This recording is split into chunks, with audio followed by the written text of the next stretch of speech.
ডাকসু ও রাকসু বানচালের ষড়যন্ত্র, নারী হেনস্থা, চট্টগ্রাম বিশ্ববিদ্যালয় এবং বাংলাদেশ কৃষি বিশ্ববিদ্যালয়ের শিক্ষার্থীদের উপরে সন্ত্রাসী হামলা, অব্যাহতভাবে ইসলামী ছাত্র শিবিরের উপরে দায় চাপানো এবং মিথ্যাচারের প্রতিবাদে আজকের এই বিক্ষোভ পরবর্তী সমাবেশে সম্মানিত সাংবাদিক বন্ধুগণ, আইন শৃঙ্খলায় রক্ষায় নিয়োজিত সদস্যবৃন্দ, সম্মানিত উপস্থিতি, সংগ্রামী ছাত্র বন্ধুগণ, আসসালামু আলাইকুম ওয়া রাহমাতুল্লাহি ওয়া বারাকাতুহু। প্রিয় উপস্থিতি, আমরা গভীর উদ্বেগের সাথে লক্ষ্য করছি বাংলাদেশের জুলাই পরবর্তী যে গণতান্ত্রিক ধারা প্রবাহমান থাকার কথা ছিল, তার ধারাবাহিকতায় বাংলাদেশের সকল ক্যাম্পাসগুলোতে নির্বাচন, ছাত্র সংসদ নির্বাচন দিয়ে একটি সুষ্ঠু ক্যাম্পাস ব্যবস্থাপনায় এই প্রশাসন স্বাভাবিক ভূমিকা পালন করা আমাদের দীর্ঘদিনের দাবি ছিল। দীর্ঘ 1 বছর আন্দোলন সংগ্রামের পরে অবশেষে ঢাকা বিশ্ববিদ্যালয়ের কেন্দ্রীয় ছাত্র সংসদ নির্বাচন, রাজশাহী বিশ্ববিদ্যালয় কেন্দ্রীয় ছাত্র সংসদ নির্বাচন সহ বাংলাদেশের অসংখ্য বিশ্ববিদ্যালয়ে ছাত্র সংসদ নির্বাচনের ডেট দিয়েছে। আমরা লক্ষ্য করেছি এই ছাত্র সংসদ নির্বাচনের ঘোষণার পরপরই একটি কুচক্রী মহল তাদের কালো খাবা বিস্তার করার জন্য উঠে পড়ে লেগেছে। তাদের কর্তা ব্যক্তিদের প্রথম দিককার নেতৃবৃন্দ বলছে কিসের চাকরি হবে না। রাজশাহী বিশ্ববিদ্যালয়ে যখন মনোনয়ন পত্র বিতরণ করা হচ্ছে, গায়ের জোরে, আমি জানতে চাই কার জোরে সে ছাত্রদের স্বাভাবিক প্রক্রিয়াকে বাধাগ্রস্ত করে, সে শিক্ষকদের হেনস্থা করে। একটা বিশ্ববিদ্যালয়ের ছাত্রদের সভাপতি, তার কিভাবে দুঃসাহস হয় সে সেখানে দাঁড়িয়ে ছাত্রদের সামনে, শিক্ষকদের সামনে টেবিল উঁচু করে, টেবিল ভাঙচুর করে, চেয়ার ভাঙচুর করে। এখনো পর্যন্ত বিশ্ববিদ্যালয়ের প্রশাসন নির্লিপ্ত। টোটাল বিশ্ববিদ্যালয়ের প্রশাসন এই ছাত্র দলকে ব্যাকআপ দিচ্ছে। প্রত্যেকটি বিশ্ববিদ্যালয়ের প্রশাসন তাদের কথায় চলছে। রাজশাহী বিশ্ববিদ্যালয়ে রাকসু ইলেকশনের ডেট যখন ঘোষণা হয়েছে, এর পরবর্তী আমরা দেখেছি তারা আবেদন করেছে, সাথে সাথে তাদের আবেদন অ্যাকসেপ্ট করে সেখানে 15 দিন রাকসুর নির্বাচনের ডেট পিছিয়ে দেওয়া হয়েছে। আমরা অবাক হয়ে যাই, কারোর সাথে কোনো আলোচনা ছাড়াই এ জাতীয় কর্মকাণ্ডগুলো আমাদের মনে গভীর উদ্বেগের সৃষ্টি করে। আপনারা দেখেছেন ঢাকা বিশ্ববিদ্যালয়ে ইসলামী ছাত্র শিবিরকে ঠেকানোর জন্য বামরাম এবং ছাত্রদল সব ঐক্যবদ্ধ একটা জোট গড়ে তুলতে পারে। বিশ্ববিদ্যালয় ভিসি প্রশাসন যখন আমাদের কাছে 3 ঘন্টা মিটিং করলে 2.5 ঘন্টা 3 ঘন্টা কিভাবে ছাত্র সংগঠন পরিচালিত হবে, ক্যাম্পাসের ছাত্র রাজনীতি কিভাবে পরিচালিত হবে, সেই কথাবার্তার কোন নামগন্ধ নাই। সারাক্ষণ বুলিং, ট্যাগিং, হ্যারাসমেন্ট আর আদারিং এর সেই কুচক্রী রাজনীতি, সেই ফ্যাসিবাদের রাজনীতি পুনরুদ্ধারের জন্য এর একটি কুচক্রী মহল তারা উঠে পড়ে লেগেছে। হঠাৎ করে আমরা আবার দেখলাম ঢাকা বিশ্ববিদ্যালয়ের ছাত্র সংসদে ইসলামী ছাত্র শিবিরের জিএস প্রার্থী, তার প্রার্থীরা বৈধতা নিয়ে রিট করা হয়েছে। রিট করা হলো একটা ইস্যু দিয়ে, আর রিট করার সেখানে আদেশ দেওয়া হলো তার ইলেকশনকে পিছিয়ে দিতে হবে। কি কারণে, কার ইশারায় এই কাজটা করা হয়েছে? আমরা মনে করছি লন্ডনের ইশারায় এই জাতীয় কার্যক্রম পরিচালিত।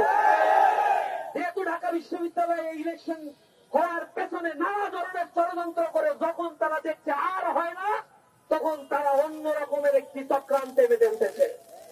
চেম্বার জজ যখন এটাকে স্থগিত করেছে, তারা ক্যাম্পাসে আন্দোলন করছে।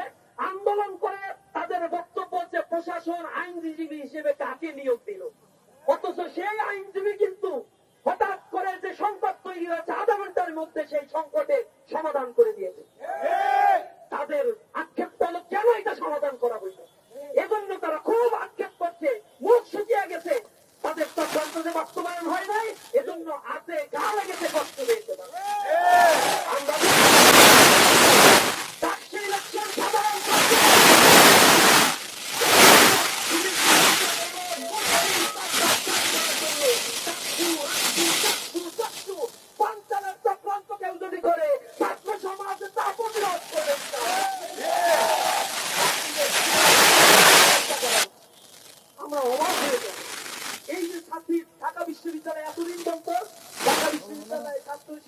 প্রার্থীদের প্রমোট করে না। যখন ডাকসু ইলেকশনে প্যানেল দিল, তাদের ছবিগুলোকে বিকৃত করবে। ছাত্রজীবী কোনো প্রতিক্রিয়া জানায় নাই, শুধু লিখিত অভিযোগ দায়ের করে। ইলেকশন নিয়ে আমাদের প্রার্থী মেয়েদেরকে র্যাগিং, ট্যাগিং, বুলিং, মানে হ্যারাসমেন্টের শিকার করা হচ্ছে। তাতে তাদের কোনো ধরনের মুখ থেকে কথা বের হয় না। অথচ তার নামে কি ধরনের পোস্ট দেওয়া হয়েছে, তার দায় চাপিয়ে ইসলামী ছাত্র শিবিরের বিরুদ্ধে তারা আন্দোলন করছে, তারা তাদের মতো কর্মসূচি পালন করছে। একটা ছাত্র সংগঠনের যদি নিজস্ব কর্মসূচি না থাকে, আমাদেরকে বলুন, আমরা কর্মসূচি বানিয়ে দেই। কর্মসূচি নাই, সারাক্ষণ শুধু ট্যাগিং আর বুলিং আর দায় চাপানোর রাজনীতি নিয়ে এই ছাত্র সমাজ আপনাদেরকে পছন্দ করবে না। আমরা নারী হেনস্থাকারীর বিরুদ্ধে শাস্তির জন্য গতকাল রাতে সংবাদ সম্মেলন করে প্রশাসনের কাছে অভিযোগ দায়ের করেছি। অনতি বিলম্বে তাকে ধরতে হবে, শাস্তির আওতায় আনতে হবে। তার ইশারায় এইটাকে আমরা তাদের দলে একজন নেতাকে দেখেছি অশ্লীল ভাষায় চট্টগ্রাম বিশ্ববিদ্যালয়ে, সেখানে স্থানীয় সন্ত্রাসীদের উপরে, সন্ত্রাসীরা ছাত্রদের উপরে হামলা করেছে, প্রশাসন নির্লিপ্ত। আমরা অবাকভাবে দেখছি বাংলাদেশ কৃষি বিশ্ববিদ্যালয়ের ছাত্ররা যৌক্তিক আন্দোলন করছে, সেখানে তাদের উপরে হামলা করা হচ্ছে। ক্যাম্পাসগুলো জুলাই পরবর্তী এখনো পর্যন্ত ইন্টারিম নিশ্চিত ছাত্রদের নিরাপত্তা নিশ্চিত করতে ব্যর্থ হয়েছে। আমরা লজ্জিত। আমরা ক্যাম্পাসে ছাত্রদের অধিকার ফিরে আসার জন্য ছাত্র বান্ধব কর্মসূচিতে বিশ্বাসী। আমরা বিশ্বাস করি প্রতিটা ক্যাম্পাসে যদি ছাত্র সংসদ নির্বাচন হয়ে নির্বাচিত প্রতিনিধিদের হাতে ক্ষমতা হস্তান্তর হয়, তাহলে ক্যাম্পাসে কেউ তাদের নিজস্ব এজেন্ডা বাস্তবায়ন করতে পারবে না। আমরা উদ্বেগের সাথে বলছি, 1990 সালের পরে একটা দল 10 বছর ক্ষমতায় ছিল, কিন্তু 10 বছরের মধ্যে একটা ক্যাম্পাসে তারা ছাত্র সংসদ নির্বাচন দেয় নাই। তারা আবার 90-এ ফিরে যেতে চায়। 2002 সালে তারাই ঢাকা বিশ্ববিদ্যালয় শিক্ষার্থীদের উপর কেমন বর্বর আচরণ করেছিল তার সাক্ষী এদেশের মিডিয়াগুলো, তার সাক্ষী এখনো বেঁচে বেড়ায়। ছাত্রীরা তাদের দেখলে পালায়, কথা বলতে চায় না। কেন চায় না? এটা নিজেদের কাছে একটু প্রশ্ন করো। কেমন দানবে পরিণত হয়েছে তোমরা? ঘটকের অভয়ারণ্যে পরিণত করেছ। 119টা ঘটনা ঘটেছে যেখানে ছাত্রলীগ ছাত্র দলে পুনর্বাসিত হয়ে এহেন অপকর্মের সাথে তারা জড়িত হয়েছে। অস্ত্রবাজি, চাঁদাবাজি, ধর্ষণ, গুম, সকল লোপাটের রাজনীতি যদি তোমরা অব্যাহত রাখো, তাহলে অপেক্ষা করো, সময় কাউকে ছাড় দিয়ে কথা বলবে না ইনশাআল্লাহ। মিথ্যাচারের রাজনীতি বন্ধ করে নিজস্ব এজেন্ডা নিয়ে রাজনীতি করো।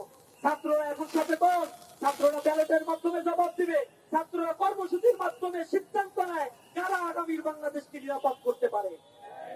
আজকের এই প্রোগ্রামে যারা উপস্থিত হয়েছে, প্রিয় সাংবাদিক বন্ধুগণ, উপস্থিত সকলকে অন্তরের অন্তরস্থল থেকে ধন্যবাদ, মোবারকবাদ জানিয়ে আজকের কর্মসূচি এখানেই সমাপ্ত ঘোষণা করছি। আসসালামু আলাইকুম ওয়া রাহমাতুল্লাহি ওয়া বারাকাতুহু।